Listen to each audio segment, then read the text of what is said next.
अब मटुआ समाज है, मटुआ समाज जब भाजपा के वहाँ पे 3 एमएलए हैं, 3 एमएलए थे, उसके बाद से जितने भी चुनाव हुए हैं मटुआ समाज भाजपा को सपोर्ट करता रहा है, क्योंकि वो एससी समाज में आ रहा है जो आप 75% स्ट्राइक रेट बता रहे हैं। और जो टॉप 5 लीडर हैं, विडंबना ये है, सुकांत मजूमदार, समीक भट्टाचार्य, दिलीप घोष, अंगमित्रा पॉल, रूपा गांगुली को भी जोड़ लीजिए, और शुभेंदु अधिकारी। शुभेंदु अधिकारी टॉप पोस्ट पर हैं और बाकी लोग डेप्यूटी सीएम या मंत्री बनेंगे। उनमें से ज़्यादा रिप्रेजेंटेशन ये अपर कास्ट हैवी ग्रुप है ना। तो वो भी एक चैलेंज है, जैसे एससी एसटी ने सपोर्ट किया है, ओबीसी ने सपोर्ट किया है, तो ये एक बहुत बड़ा चैलेंज बीजेपी के लिए वहां पे रहने वाला है। सर 2 बातें, एक तो दिलीप घोष और शुभेंदु अधिकारी का इक्वेशन, अजीत जी, कि क्या दिलीप घोष उप मुख्यमंत्री बन सकते हैं? अगर बनते हैं तो फिर सरकार कैसे चलेगी? वो चेक एंड बैलेंस के लिए हमेशा एक व्यक्ति जो है, क्या वो पिंचिंग पोजीशन पर रहेगा? पहली बात तो ये, और दूसरा, जिसकी जितनी संख्या बारी उतनी हिस्सेदारी, तो फिर वो रिप्रेजेंटेशन कहां से लेकर आया जाएगा? देखिए, ये मतलब एकेडमिक बहस के लिए हम लोग बातें कर रहे हैं ये सारी। अभी आप 3 स्टेट आप देखिए जो जहां बीजेपी ने अपना मुख्यमंत्री बनाया, एक चौंकाने वाला मुख्यमंत्री और 2 उप मुख्यमंत्री। आप वो समीकरण देखिए, राजस्थान में कैसे बनाया, मध्य प्रदेश में कैसे बनाया, छत्तीसगढ़ में कैसे बनाया। मोहन यादव के साथ एक ब्राह्मण उप मुख्यमंत्री बनाया, राजेंद्र शुक्ला को एक पिछड़ा दलित एक मुख्यमंत्री बनाया, उप मुख्यमंत्री बनाया। इसी तरह से आप एक अरुण साय बने और एक विजय शर्मा बने छत्तीसगढ़ में।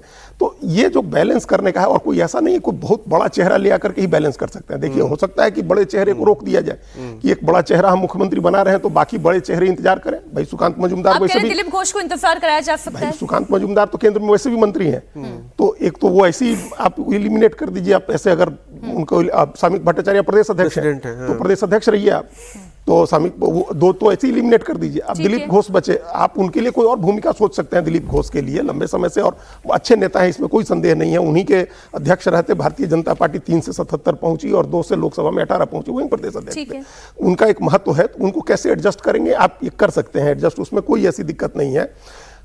क्षेत्र का और जाति का बैलेंस बनाने के लिए कोई ऐसा एकदम उप मुख्यमंत्री के लिए कोई ऐसा चेहरा भी बीजेपी ले आ सकती है जिस पर किसी की नजर नहीं जा रही। ऐसा चेहरा उप मुख्यमंत्री के लिए आप ले आ सकते हैं, उससे ज्यादा मैसेज आप दे पाएंगे। आप एक उत्तर बंगाल से एक चेहरा ले आना होगा, क्योंकि अगर शुभेंदु अधिकारी को आप ले आ रहे हैं तो ये पूरा दक्षिण का ही हिस्सा हो गया जहां से आप ले आ रहे हैं। वो बड़े नेता हैं मेदिनीपुर के, और इतने बड़े नेता हैं कि जब वो तृणमूल से अलग हुए थे तो ममता बनर्जी की नींद उड़ी थी कि कहीं वो अपनी अलग पार्टी न बना ले। उस समय प्रयास भी किया था उन्होंने ताम्रलिप्ता कांग्रेस नाम से कांग्रेस बनाने के लिए। पास ना, हाँ, लेकिन नेता तो मेदिनीपुर के हैं। जो मेदिनीपुर का इलाका है, जिस इलाके में उनका असर इतना बड़ा वर्चस्व है, उस इलाके में अधिकारी परिवार का, तो वो इधर से हैं। तो एक नॉर्थ बंगाल से एक ले लीजिए, हमको लग रहा है कि उधर से, तो एक हो सकता है कि नॉर्थ बंगाल से ले तो दलित भी ले ले। कोच राजवंशी उस इलाके से बहुत जीते हुए हैं, तो कोच राजवंशी दलित आप ले लें। जहन में आता है? नहीं, नाम जहन में नहीं आ रहा है। नाम तो जहन में मथुआ समाज का हमारे जहन में नाम आ रहा है, लेकिन अब शांतनु ठाकुर की पत्नी को कैसे बनाएंगे? शोभा ठाकुर जीती हैं, लेकिन शांतनु ठाकुर केंद्र में मंत्री हैं, तो केंद्र में जो मंत्री हैं उनकी पत्नी को आप डिप्टी सीएम बनाएंगे तो फिर एक अलग तरह की बहस शुरू हो जाएगी। एक ही सांसद भी, और तो आप उत्तर बंगाल जो बीजेपी का गढ़ है उस इलाके में, और सबसे बड़ा जो दलित समाज है बंगाल में, वो कोच राजवंशी है। उसी से ले आए थे, अनंत महाराज को राज्यसभा भी भेजा गया था। तो अब कोच राजवंशी समाज से ले आते हैं तो एक उत्तर बंगाल का भी रिप्रेजेंटेशन हो गया, दलित का भी रिप्रेजेंटेशन हो गया। तो इस तरह से करके, और ओबीसी का रिप्रेजेंटेशन भी खोजना ही होगा पार्टी को अपना। जरा जो नाम है, एक बार पीसीआर डायरेक्टर वो सारे नाम चला दें जिन पर इस वक्त सबसे ज्यादा चर्चा हो रही है। अच्छा, जो पिछड़े समाज से भी, या हम चाहे रत्ना देवनाथ की बात करें, कलिता माझी की बात करें, जी, इन तमाम नामों में आपको लगता है इन्हें कैबिनेट में जगह दी जाएगी? या रेखा पात्रा की बात कर लें? देखिए, कैबिनेट में निश्चित रूप से जगह मिलेगी। और बीजेपी का ये कोई एक दिन का नहीं है कि आदिवासी साथ में आ गया। आदिवासी देखिए, आप संथाल आदिवासियों के सबसे बड़े नेता हेमंत सोरेन है। हेमंत सोरेन ने ममता बनर्जी का समर्थन किया वहां जाकर के। 7-8% संथाल आदिवासी है, इसके बावजूद हेमंत सोरेन कोई असर वहां नहीं डाल सके। आदिवासी सारी सीटें बीजेपी के पक्ष में गई, जबकि वहीं बगल के राज्य झारखंड में एक भी आदिवासी सीट, लोकसभा में 5 में से एक भी बीजेपी को नहीं मिली, और विधानसभा में 28 में से सिर्फ 1 सीट बीजेपी को मिली थी। लेकिन 2 आदिवासी मुख्यमंत्री बीजेपी ने बनाए हैं, इसको ध्यान रखना चाहिए। उड़ीसा में और छत्तीसगढ़ में बीजेपी के 2 आदिवासी मुख्यमंत्री हैं। तो बीजेपी आदिवासी पर काम कर रही है, करती रही है। एक लॉन्ग टर्म के उसके तहत उसको आदिवासियों ने वोट दिया है बीजेपी को। ठीक, ऐसा नहीं कि वन ऑफ। अच्छा, बंगाल में बीजेपी पहली बार चूंकि सरकार बना रही है और बीजेपी को इतनी प्रचंड जीत मिली है, ऐसे में बीजेपी को न सिर्फ जातीय समीकरण साधना होगा, क्षेत्रीय संतुलन भी बनाना होगा।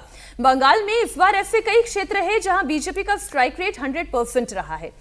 जंगल महल और झारग्राम इलाके की बात करें तो बांकुरा में 12 सीटें जीती, 12 सीटें हैं और सभी की सभी बीजेपी ने जीत ली। पुरुलिया में 9 सीटें हैं, 9 में से 9 सीटें बीजेपी के खाते में गई। पूर्वी मेदिनीपुर की 16 सीटें, सभी 16 पर बीजेपी ने कब्जा किया। इसी तरह नॉर्थ बंगाल की जलपाईगुड़ी में सभी 7 सीटें बीजेपी ने जीती। अलीपुरद्वार की 5 सीटें जहां पर कमल खिला, तो वहीं इंडस्ट्रियल बेल्ट के पश्चिमी बर्धमान में भी 9 सीटें भगवामय हो गई। ऐसे में बीजेपी पर तो इस बात का दबाव होगा ही कि शुभेंदु कैबिनेट में इन क्षेत्रों का भी ख्याल रखा जाए जहां से 100% स्ट्राइक रेट है। अमिताभ जी। जरूर, क्योंकि इसमें से तो बहुत सारे जिले जो आप बता रहे हैं एक्चुअली ये मतलब पूरे बंगाल में ही फैले हुए हैं, क्योंकि कुछ जिले इसमें मेदिनीपुर से आ रहे हैं, कुछ जिले नॉर्थ बंगाल से हैं, कुछ जिले बर्धमान से हैं और कुछ जिले जो हैं वो प्रेसिडेंसी से भी हैं, जंगल महल से भी। तो लार्जली क्योंकि बीजेपी 207 सीट इस बार जीती है, 207 सीटें जीती है, तो कितनी मेजोरिटी हो गई? वो लगभग 3/4 मेजोरिटी है, 2/3 से तो ऊपर ही है, 2/3 से तो ऊपर ही है। तो ऐसा कोई क्षेत्र नहीं है, सिर्फ एक मालदा जोन जो है, जो मालदा वहां भी पिछली बार से काफी अच्छा किया। सोचा था आज आप दोनों के साथ मिलकर थोड़ा सा बीजेपी वाला काम हम लोग कर लें और यहाँ पूरे कैबिनेट का स्वरूप क्या होगा वो थोड़ा सा समझ लें। तो एक मुख्यमंत्री के अलावा कोई उप मुख्यमंत्री के नाम पर भी फिक्स नहीं हो पा रहा है। नहीं, मुझे लग रहा है दिलीप घोष का चांसेस ज्यादा है। क्यों? क्योंकि वो ओबीसी समाज से आते हैं और जितने भी नाम हम लोग चर्चा कर रहे थे अभी तक, उसमें से लार्जली 2 लोग तो अजीत भाई साहब सही कह रहे हैं कि भाई 2 लोग तो वैसे एलिमिनेट हो जाते क्योंकि उनके पास ऑलरेडी पोजीशन है। दिलीप घोष हो सकते क्योंकि ओबीसी समाज से आते हैं। और मैं कह रही हूँ अग्निमित्रा पॉल भी हो सकती हैं क्योंकि वो महिला है, सशक्त महिला समाज का प्रतिनिधित्व वो करती हैं।